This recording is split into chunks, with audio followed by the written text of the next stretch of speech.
মামলায় ছেলে থেকে 2 বছর পরে জেলে আসি। তখনকার সময় আমরা 5 তারিখের পরে ছাত্র জনতার আন্দোলনের পরে আমাদের সহযোদ্ধাদের ফিরে পাবার যে একটি আপত্তি নিয়ে রাজপথে বিভিন্ন সময় সমাবেশ বক্তব্য করছি। আমরা যারা ভুক্তভোগী আছি আমরাই মনে হয় তার জন্য কান্না করছি। যারা দায়িত্বশীল আছেন, যারা আজকে বিভিন্ন প্রশাসনে আছেন, আইন উপদেষ্টা আছেন, আপনাদের দৃষ্টি আকর্ষণ করে বলছি, এই 17 বছরের যুদ্ধে যারা নিহত হয়েছে, যারা শহীদ হয়েছে, যে ভাইয়েরা আমার গুম হয়ে আছে, আমাদের কিন্তু পরিবারের ভুল নেই। আমাদের পরিবারের সকল সদস্যকে খুঁজে পাওয়ার আকুতি কিন্তু শেষ হয়ে যায় নাই। আপনাদের কাছে আমাদের অনুরোধ থাকবে, আপনারা সকল কাজের মধ্যে এই কাজটিকে গুরুত্ব দিবেন।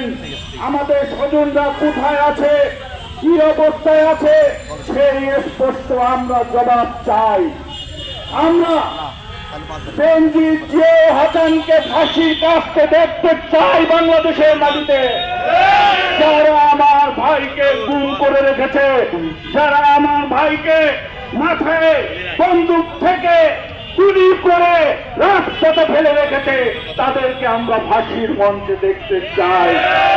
আমাদের কিন্তু এই সময়টা আনন্দ করার সময় না, ফুর্তি করার সময় না, আমাদের কিন্তু বিচার করার সময়, এটা আপনারা মনে রাখবেন।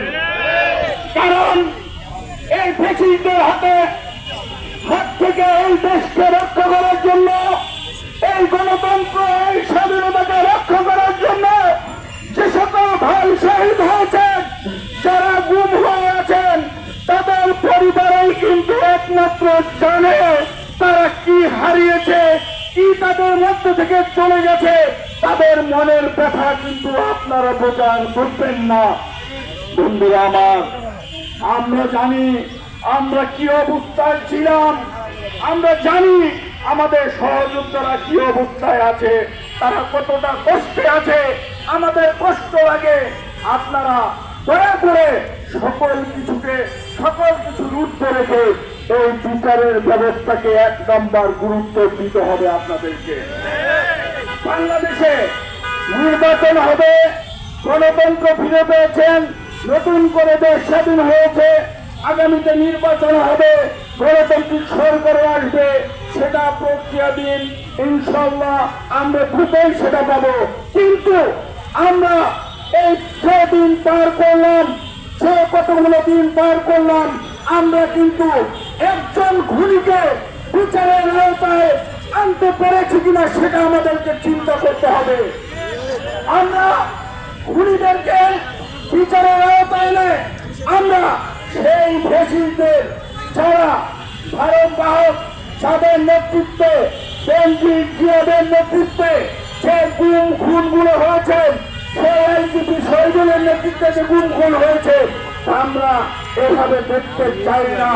আপনারা দেখেছেন ঘুম থেকে আসার পরে আমাদের ওজন হয়ে গেছিল কিন্তু 40 কেজি, শুধু হাড্ডি ছিল, কিন্তু মাংস কিন্তু ছিল না শরীরে। তারপরে আমাদেরকে ডান্ডা বেরি পরিয়ে কিন্তু কোর্টে আনা হতো, ডান্ডা বেরি পরে কোর্টে আনা হতো। আমাদেরকে 24 ঘন্টা চৌকিতে রাখা হয়েছিল, এখনো হাতের পেঁচাদার চায় না, হ্যান্ডকাপ করে রাখা হয়েছিল, হাত পচে গিয়েছিল, পা পচে গিয়েছিল। বন্ধুরা আমার, আজকে তাদেরকে এই অবস্থায় আমরা দেখতে চাই না। এ সকল খুনিদেরকে কোর্টে উঠালে ওদেরকে ডান্ডা বেরি পড়াতে হবে, ওদেরকে সর্বোচ্চ শাস্তির আওতায় আনতে হবে, এটা আমাদের দাবি। বন্ধুরা আমার, স্বজন হারার ব্যথা, আজকে যে বাচ্চাটি আজকে 6 মাসের ছিল, আমি আমার এলাকায় একটি গত 1 সপ্তাহ আগে আমরা যারা উর্দু আন্দোলনে শহীদ হয়েছেন তাদের পরিবারের সাথে আমি ঈদের পরে সাক্ষাৎ করেছি। আমি 5 মাসের একটি বাচ্চা কোলে নিয়েছি। সেই মহিলা বলে, যখন ও 8 মাসের গর্ভে ছিল তখন ওর বাবা মারা গেছে। বন্ধু আমার, এই সন্তান এই নিষ্পাপ শিশু কেমন বাংলাদেশ দেখতে চায়, আগামী দিনে বাংলাদেশ সেই শিশু কিভাবে দেখতে চায় সেইটাকে আপনাদেরকে গুরুত্ব নিতে হবে।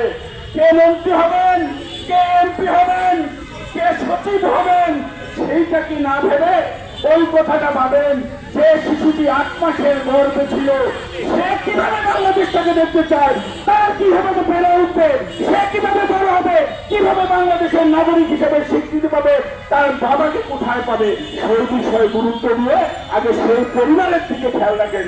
এটাই আমার অনুরোধ আপনাদের প্রতি।